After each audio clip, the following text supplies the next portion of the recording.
미국은 양과지를 다 추구하는 나라 아니겠습니까? 미국은 다연장 로켓 없어요? 그것도 저도 되게 신기하다고 생각되는 부분인데 미국이 같은 시기에 다연장 로켓에 큰 관심을 갖지 않았어요. 뭐 실제로 사용된 사례가 하나 있긴 합니다.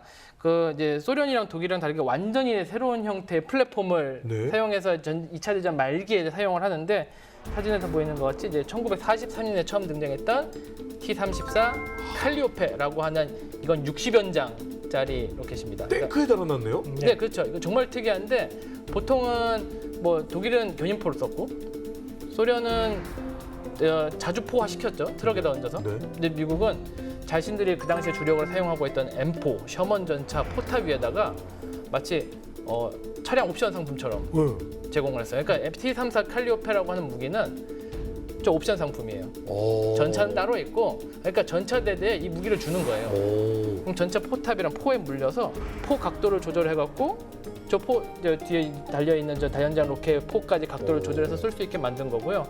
좀 작은 포탄이죠. 4.5인치니까 114mm예요. 좀 작은 포탄을 썼었고, 그 60발을 동시에 사격하는 것이었고, 그리고 특이한 건 전차에 달려 있으니까 저 포 다 사격하면 그냥 전차가 돼요. 네. 그냥 포 쏘다가 전차 임무 수행이 바로 가능하다는 오. 거예요. 그냥 바로 몰고 와서 적이랑 교전할 수 있는 특이한 형태였죠. 느낌상은 약간 변신 로봇 같은 느낌이 좀 네, 있어요. 그렇죠. 근데 이게 미군들한테서도 사실 그렇게 좋은 평을 얻지는 못했어요. 왜냐면은 아까 거듭 얘기한 것처럼 그 다연장 로켓포의 이제 특유의 그 명중률의 이제 불확실성. 네. 뭔가 넓은 지역을 한꺼번에 공격하는 것 같은데 뭔가 미군 성엔 썩 차지 않았던 것 같아요. 자기들도 이 무기를 이거 하나 써봤는데 피드백이 사실 그렇게 좋지 않고 사실 미국이 이 무기를 별로 좋아하지 않을 법한 이유가 미국은 화력이 부족하면 다른 솔루션이 있었잖아요. 폭격이요? 폭격이죠. 네. 공군이 있었죠. 그러니까 미군이 오랫동안 다연장 로켓포에 큰 관심을 기울이지 않았던 게 사실은 뭐 어떤 지역을 쑥대밭을 만들고 싶다면 우리는 이런 구차 무기에 연연하지 않겠다. 그렇죠. 우리는 폭격기가 있는데. B29 띄워. 그렇죠. 이제 그런 식의 접근을 했던 것 같아요. 그래서 미군이 이런 무기 체계를 사용했지만은 실제로 소련처럼 어떤 근사한 체제로 나가는 데까지는 또 되게 상당히 오랜 시간이 걸렸다. 2차 세계대전 때까지는 미국은 전혀 관심이 없었죠, 사실은. 네, 관심이 없었는데 1970년대 후반에 생각이 바뀌기 시작합니다. 오. 왜 생각이 바뀌었느냐? 네. 이게 굉장히 흥미로운 부분인데요. 네. 결국은 이제 베트남 전쟁에서 60년대 고전을 하고 70년대 초에 이제 철수를 하지 않습니까? 네. 철수를 해서 미국이 이제 다음 전쟁이 일어나면 어디서 일어날까 고민하기 시작합니다. 생각해보니까 유럽이거든요. 오. 근데 유럽을 딱 쳐다봤더니 그 사이에 소련군이 엄청나게 전력 증강을 한 겁니다. 오. 미국이 이제 다음 전쟁이 냉전 시대 일어나면 유럽에서 전쟁을 해야 될 텐데 소련의 군사력을 보니까 어마어마하지 않습니까? 그러면 저 군사력과 정면으로 딱 부딪히면은 이게 질 수밖에 없는 겁니다, 사실은. 이게 소독이나 뭐 프랑스가 이제 파괴되거나 거의 뭐 함락될 수 있는 수준이 된 거죠. 그래서 이걸 이길 수 있는 방법이 뭐냐 고민을 또 시작한 겁니다. 그랬는데 이제 방법을 찾아보니까 이게 저기 앞에 오기 전에 저 멀리서부터 올 때부터 부대를 깨나가면 전투력을 파괴시키면은 네. 내 앞에 왔을 때는 약화된 적과 싸울 수 있지 그렇죠, 않냐. 그러면 이길 수 있다. 이렇게 결론을 도달한 겁니다. 그게 싸우는 방법이거든요.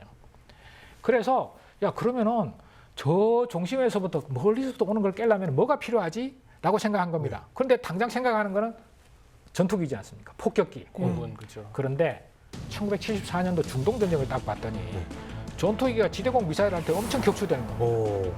실제로 중동전쟁에서 많이 격추됐거든요. 네, 네. 팬톰이라든가. 안 되겠네.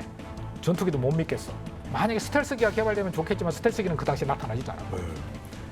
그래서 그러면 포병을 하는 방법 없어? 그랬더니 그렇죠. 저 중심으로 타격해야 되는데 네. 네. 그런데 소련을 딱 쳐다봤더니 소련은 122mm, 122mm, 220mm, 300mm 딱 있는 겁니다. 사거리도 뭐 상당히 뭐 거의 한 80km 뭐 이렇게 날아가니까 저걸 좀 벤치마킹하면 되겠다. 그래서 미군이 227mm 다량장 로켓을 만듭니다. 그게 이제 M270 MLRS인데 그것이 하이마스의 원조가 되는 겁니다. 약간 탱크처럼 이 먼 궤도를 달고 있네요. 그렇습니다. 저게 이제 보시면은 이제 브래들리 장갑차 차체입니다. 네. 차체에다가 이제 다량장 로켓을 보면은 이제 좌측에 6발, 우측에 6발, 총 12발이죠. 12발이고 저런 형태로 하는데 개발 시점은 언제냐면 1977년도 개발을 시작해서 처음으로 배치되기 시작한 게 1983년도에 배치가 됩니다.